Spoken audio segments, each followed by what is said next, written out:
Good morning guys, চলুন আজকে আমার ছাদ বাগান পরিদর্শন করা। কাজেই welcome to my channel UKP garden.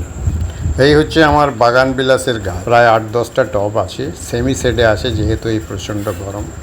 প্রচুর ফুল ফুটে ঠিক সিজনে। ড্রাগনের গাছ আমার 3-4 রকম ভ্যারাইটিস ড্রাগন আছে। গত বছর ফল হয়েছিল, এই বছরও প্রায় হতে চলেছে। 2-1টা করে কুড়ি দেখা যাচ্ছে। গোটা 15টা মতো ট্রে আছে, প্রতিটি ট্রেতে 4টে করে গাছ আছে।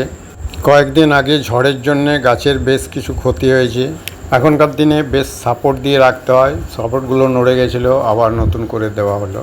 ছাদের ফ্রন্ট সাইডে রাস্তার দিকে যাতে দেখা যায় 2টো পেন্সিল ট্রির গাছ আছে, দেখতে খুব সুন্দর লাগে। 2 কোনায় 2টো পেন্সিল ট্রি আছে। ফুল ফুটে থাকলে এই বাগান বিলাস গাছগুলি খুব মনোরম দেখায়। এই দেখুন দূরের থেকে কীরকম লাগছে। কয়েকদিন আগে 1 লট ড্রাগন ফল ধরেও ছিল। এখন অনেক আমার কাছে চারা আছে, কারণ প্রয়োজন হলে কমেন্টে জানান। বিশেষ আর কি, ভিডিওটি ভালো লাগলে একটা শেয়ার করে অন্যকে